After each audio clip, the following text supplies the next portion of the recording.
So we're just coming up to a kind of a gruesome site, but it's a French colonial prison. Used to house Vietnam war prisoners, POWs, prisoners of war. Seems to be a lot of gruesome torture. Very not fun, not a nice thing to see, but part of history. So we're going to take a look at it. You can see the amount of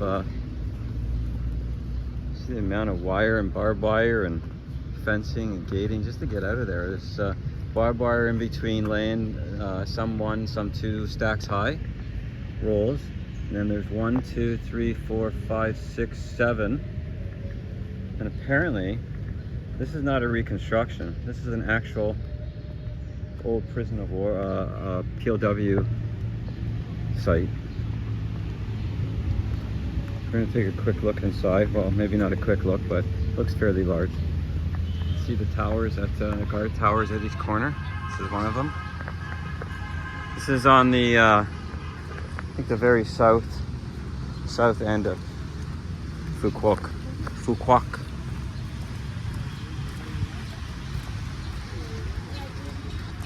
It's supposed to be as realistic as it was while it was operating, my understanding. So you can see the guards in between with dogs.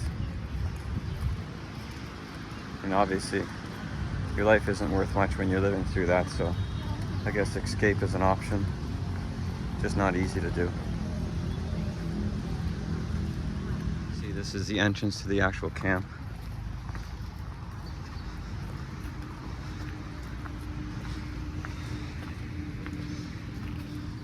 Imagine your life in here, if it's possible to imagine.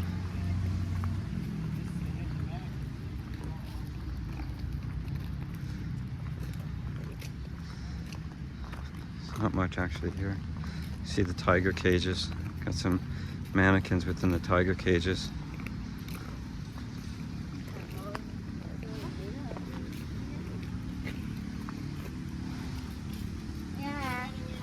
Very sombering for sure.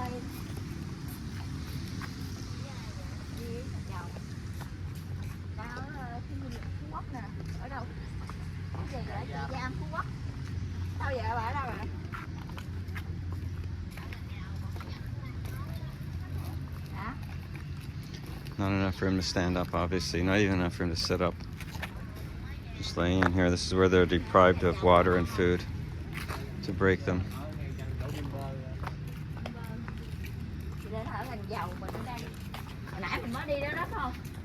These are the hot boxes, metal boxes.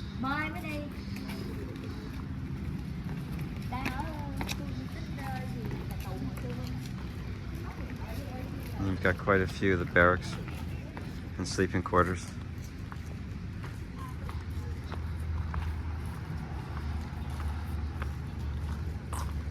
So you can see the signs outside the barbed wire tiger cages. It's hard to read because of the reflection, but basically it's explained that this is the invention of the American government. Used to torture prisoners at Phu Quoc jail, called the tiger cages. Any jail that had 2 or 3 cages, most jails. The cages are all obviously made of knitting barbed wire on all the sides, on the top and bottom in some cases. In some cases there was sand, and the prisoners would be torn up by these cages, but they were always either in a laying position, they couldn't sit up or stand, or they were in a standing position where they couldn't lay down, and they were stripped down to shorts, given a cup of rice and a few cups of water every day, bitten by mosquitoes, what they called embalming prisoners, helping them gain weight. They would throw water on them, washing tigers or feeding their thirst. You know, several days in the cage, the prisoners were just skinned, apparently. So some of the prisoners grew a layer of thin skin, and it burned and thinned again and again. Others couldn't bear the heat, so they're constantly being bitten by mosquitoes and flies. Quite barbaric. Now obviously we're in Vietnam, and that's the version of Vietnamese versions. But either way, they're barbaric, whether it's 100% or not. So here's where the sleeping quarters are. You can see some English up there to explain it all. From 1969 to the middle of 1972. It's where they repressed the prisoners, beaten.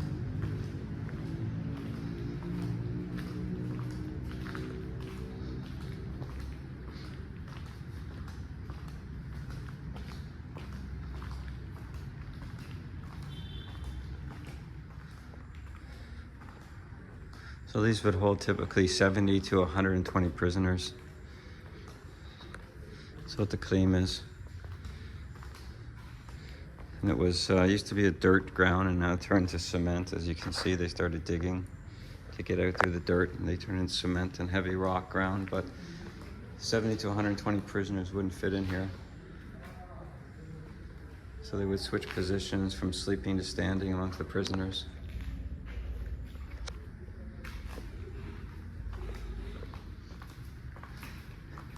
Some of the way they were treated as torture, kept awake, water torture, electricity, bathing torture, hangings.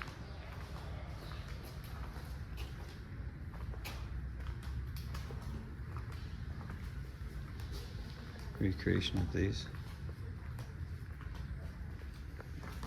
Similar building, showing some of the torture techniques. You can see why there was always trying to escape. Not a lot of other choices. The first escape here, actually 21 prisoners dug their way out back in 1969, but there was only 5 successful escapes in total from this prison.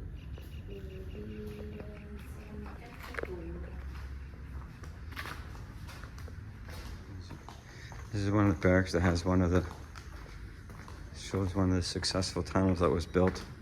Before they were made of concrete, they were made of floorboards, and they would hide the tunnels as they dug them under the floorboards.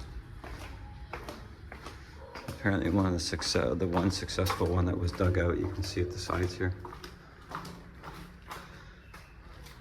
Just enough room to, obviously no light back in those days, but just enough room to dig. And this is how the successful attempts, specifically the first one where 21 prisoners got out. You can see it's a very small opening, dug right through.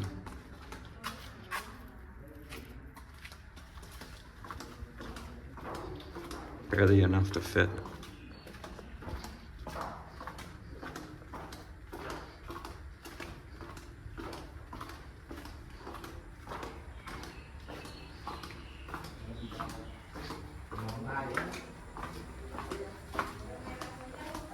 And the tunnel exit is just on the outside of all the barbed wire.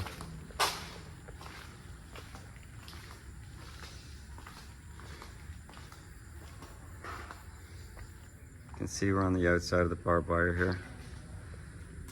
So I would show the exit hole from the tunnel that they dug. They're all cut up and bloody.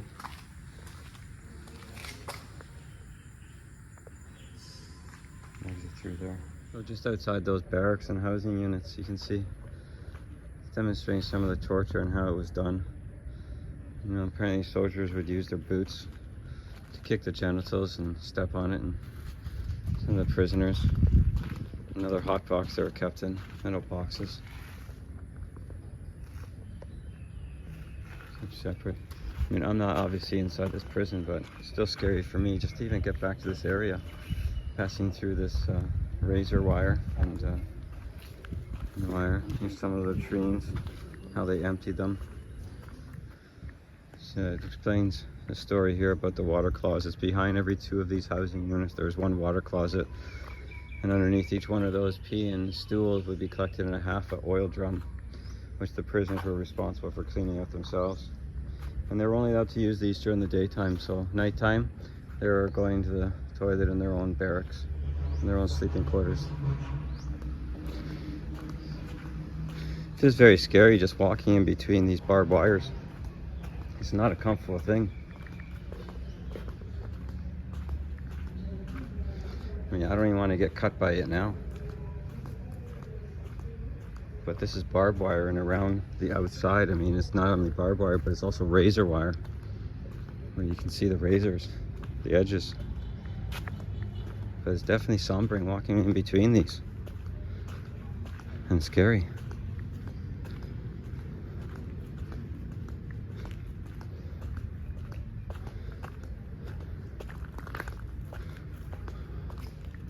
Can't imagine how hot they would be, full of mosquitoes and flies.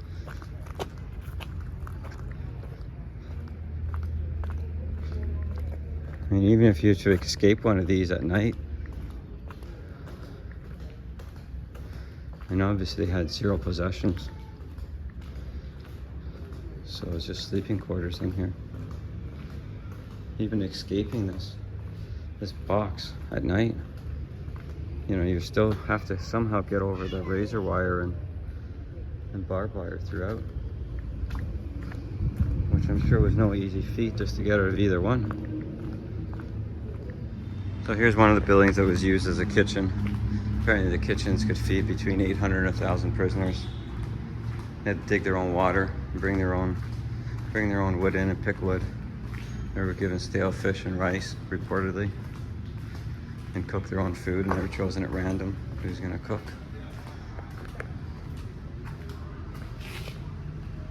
See one of the torture pits here. You wouldn't want to fall in there. But it's probably, I would say, 20 feet deep. And there at the back, and you've got the water holders here. They dug their own wells, but they'd have to bring water in if they couldn't find well water. And that's them beside the kitchen units. Very somber. Hate to repeat it, but it really is.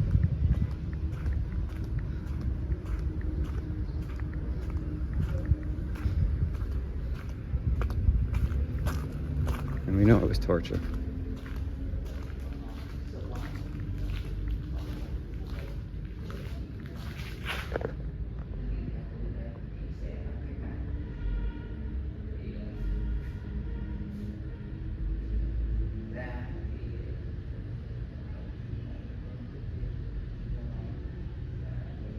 You can see that. I think you paused that to read it.